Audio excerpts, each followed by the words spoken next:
Assalamualaikum warahmatullahi wabarakatuh. Apa kabar solih-solihah? Jumpa lagi dengan Ustazah dengan mata pelajaran Pendidikan Agama Islam. Nah, sebelum belajar kita baca doa dulu. A'udzu billahi minasy syaithanir rajim.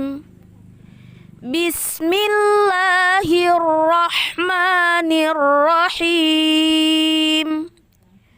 Allahumma aftah alaina futuhal arifin warzuqna fahman nabiyyin wa ilhamal malaikatil muqarrabin birahmatika ya arhamar rahimin. Kemarin kita sudah membahas tentang makna doa sebelum makan dan sesudah makan. Apakah anak-anak ustazah masih ingat makna doa sebelum makan dan sesudah makan? Dan hari ini kita akan membahas perilaku kasih sayang dan menyebutkan contoh perilaku kasih sayang kepada sesama. Yang pertama ada kasih sayang terhadap orang tua. Apa aja sih perilaku yang menunjukkan kasih sayang terhadap orang tua? Nah, yang pertama anak-anak adalah mendoakan orang tua. Apa ya doa kepada orang tua? Iya, Robbi firli wali walidayya warhamhuma kama rabbayani shaghira. Nah, jadi anak-anak mendoakan orang tua adalah sikap yang menunjukkan kasih sayang terhadap mereka. Yang kedua adalah menuruti perintah orang tua. Nah, jadi anak-anak menuruti perintah orang tua adalah salah satu perilaku yang menunjukkan kasih sayang kita. Yang ketiga, mencium tangan kedua orang tua kita ketika berangkat sekolah.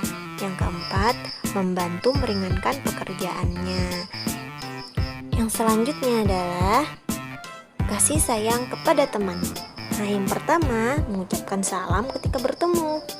Yang kedua, menjenguk ketika teman sakit. Nah, jadi anak-anak kalau ada teman kita yang sakit, harus kita jenguk. Yang ketiga, menolong teman yang sedang kesulitan. Nah, jadi membantu teman adalah salah satu perilaku yang menunjukkan kasih sayang kepada mereka. Selanjutnya, kasih sayang kepada guru. Apa aja sih perilaku yang menunjukkan kasih sayang kepada guru kita? Nah, yang pertama, menuruti perintahnya. Yang kedua, mengucapkan salam ketika bertemu. Yang ketiga, memperhatikan pelajaran yang disampaikan guru. Yang keempat, mencium tangannya dengan membungkukkan sedikit badan. Nah, itulah perilaku yang menunjukkan kasih sayang kepada guru. Selanjutnya, kasih sayang kepada tetangga. Nah, anak-anak, kita juga harus berkasih sayang kepada tetangga kita. Yang pertama, kita menengok mereka apabila mereka sakit. Yang kedua, saling menyapa apabila bertemu di jalan. Yang ketiga, datang melayat ketika ada tetangga yang meninggal. Yang keempat, memenuhi undangannya apabila mengadakan acara. Yang kelima, tidak melakukan kegiatan yang dapat mengganggu kenyamanan tetangga. Misalnya, membunyikan radio dengan suara yang keras. Nah, itu dapat mengganggu tetangga kita. Nah, selanjutnya ada kasih sayang kepada hewan dan tumbuhan. Nah, anak-anak, kita juga harus berkasih sayang kepada hewan dan tumbuhan. Yang pertama, memberi makan dan minum kepada hewan peliharaan. Nah, kalau kita punya hewan peliharaan, harus kita beri makan dan minum. Dan yang kedua adalah menyirami dan merawat bunga atau tanaman yang ada di sekitar rumah kita. Yang ketiga, tidak memukul hewan. Iya, kita tidak boleh memukul hewan. Itulah beberapa contoh perilaku yang menunjukkan kasih sayang kita terhadap sesama. Selanjutnya, memiliki perilaku kasih sayang sebagai implementasi dari pemahaman Quran Surah Al-Fatihah. Nah, bagaimana sih dari pemahaman Surah Al-Fatihah tentang perilaku kasih sayang? Yang pertama, manusia disebut dengan makhluk sosial. Yang kedua, makhluk sosial artinya manusia tidak dapat hidup sendirian.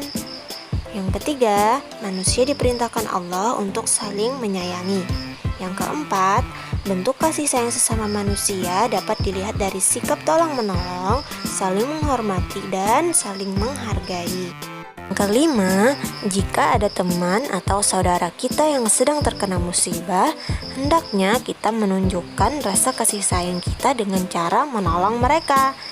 Nah, dan yang terakhir, yang keenam, jika kita sering berbuat baik terhadap orang lain, maka kita akan dibalas dengan kasih sayang dari Allah Subhanahu wa Ta'ala.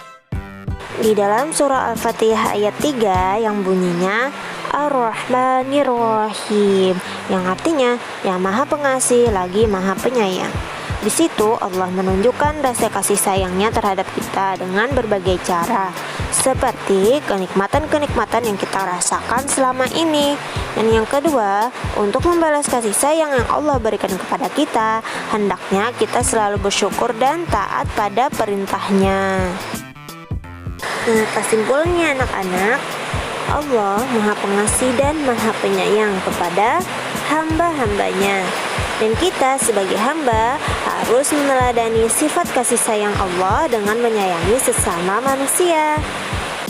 Dan yang terakhir, apabila kita menyayangi orang lain tentu juga akan menyayangi kita.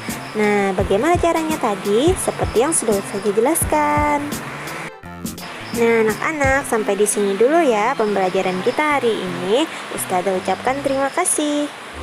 Sebelum kita tutup, mari kita baca hamdalah, alhamdulillahirabbil alamin, dan membaca doa subhanakallahumma wa bihamdika asyhadu an la ilaha illa anta astaghfiruka wa atubu ilaik. Assalamualaikum warahmatullahi wabarakatuh.